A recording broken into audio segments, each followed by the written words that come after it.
Morning, Chris. John? How are you? Good. Morning, everybody. So, did you enjoy the autumn rain this morning? Did you get wet coming in? If you have short hair like mine, it doesn't matter. No problem. No problem. Yeah, it's good to. I don't use product, so I don't know. I'm a little disadvantaged today. Well, it's nice to be here. It's fun to be with Chris, talking about something that we both care a lot about.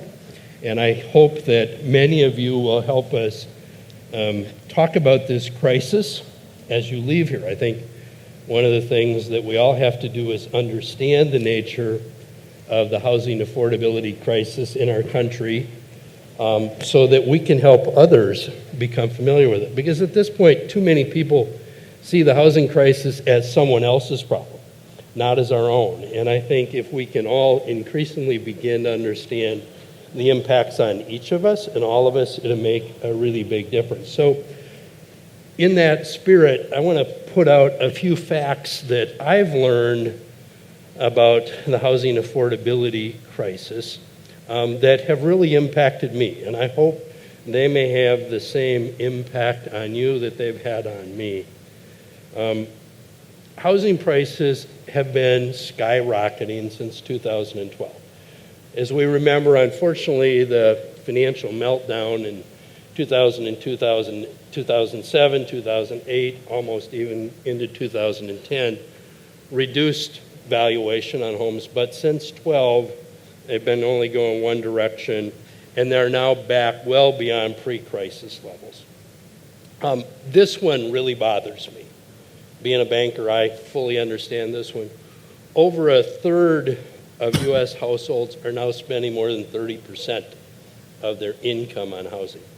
More shocking to me, and this statistic I'm going to be roughly right on, Chris might correct me, I think it's about 15%, or almost half of that 30% spend over 50%. And I don't know about you, but I don't know how you would ever make a budget work when you're over 50%. Think of the trade-offs you have to make.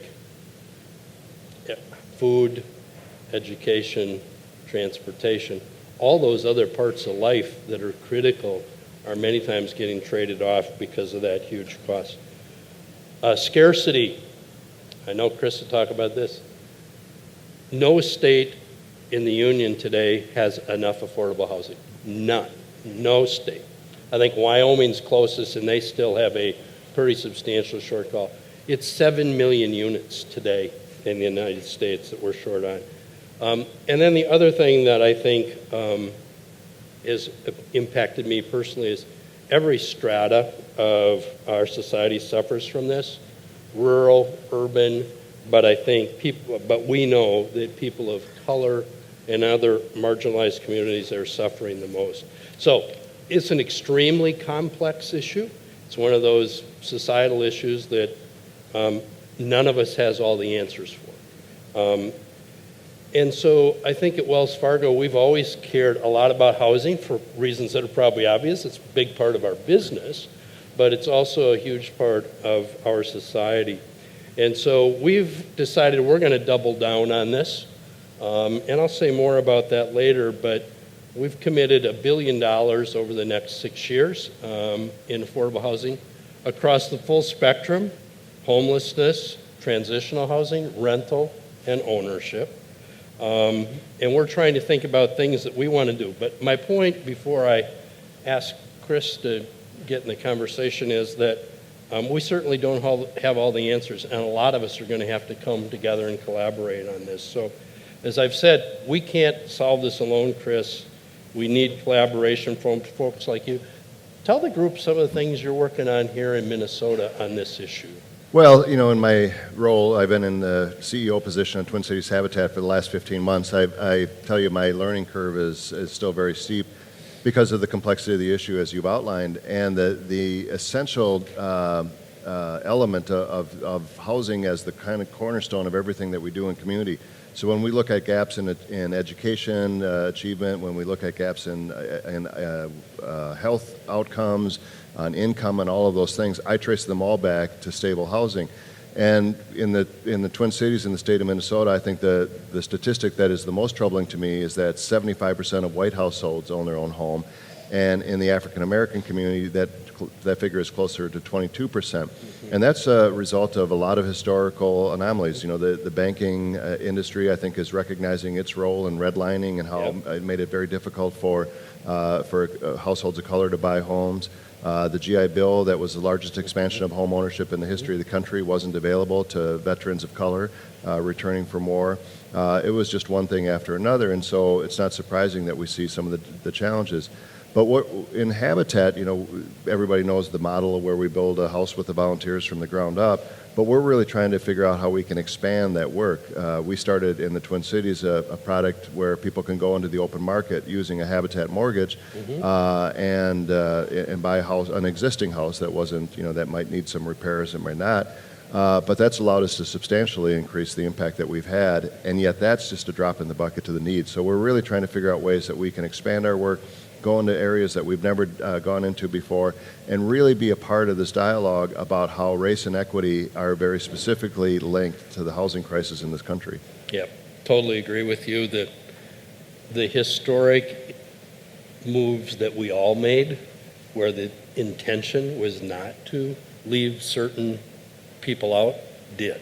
The history of housing's frankly fascinating. But well, for a lot of us, I always say when I needed to borrow some money to buy a house, I went to the First National Bank of Mom. Yeah, exactly. Because my dad bought a house on the GI Bill, and they bought a bigger house after a while, and then a bigger house after that, and so those resources were available. But in the African American community, where you haven't had that opportunity to accumulate wealth, you're seeing, the average net worth of an African American family in the Twin Cities is negative. Yeah. Exactly. So this is you have to understand this problem and why it's so essential.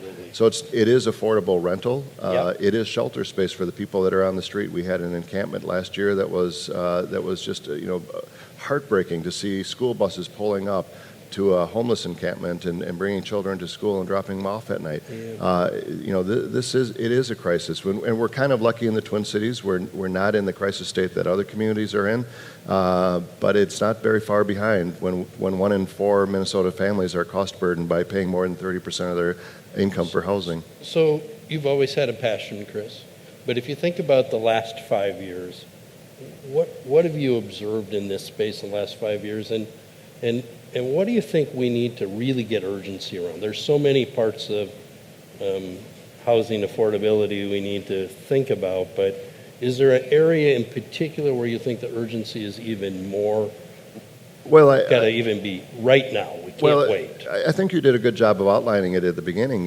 This is across the board. So it's an urban problem. It's a rural problem. It's a center city. It is a third ring suburb problem. This is not.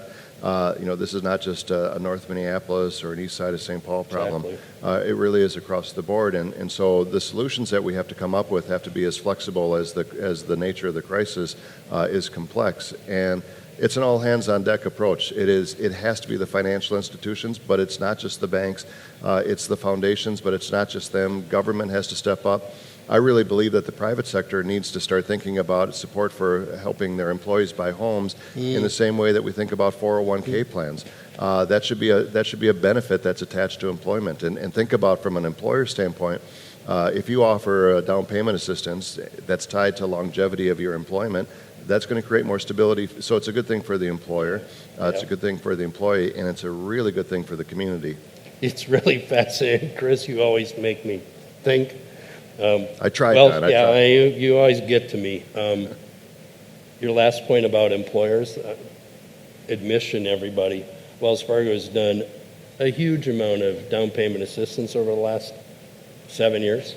Guess what? Guess who's not eligible? Our 265,000 team members. As we're thinking about where we take down payment assistance going forward, believe me, at the top of the list is, what do we do for those 265,000 team members? Because there are a whole bunch of them who need the same down payment assistance as lots of other people. Well, we have the same issue at Habitat. Some of our employees. Oh, good. Now good. Now we're together. Look at that.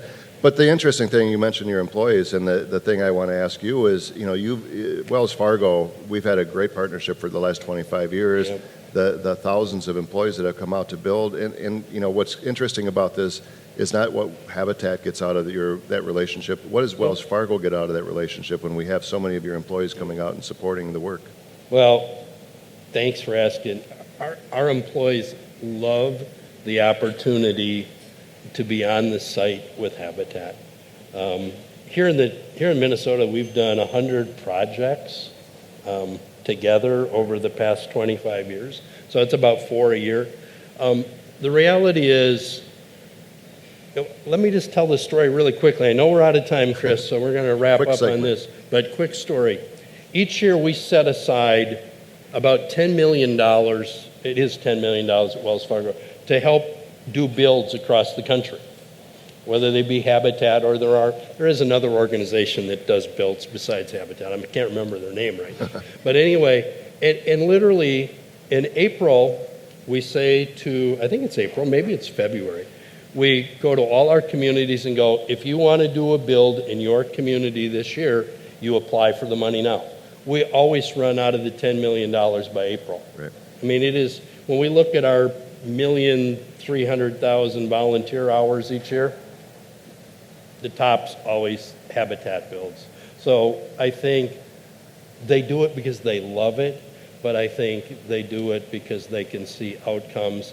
And they know the same stories you and I know, Chris, right, where we've seen that individual many times, a single parent with kids who never thought homeownership was possible, that through their efforts, their sweat, coupled with an organization that can coordinate, volunteers from all the people in this room make that difference. So we're really happy to partner with you. Yeah, thank you so much.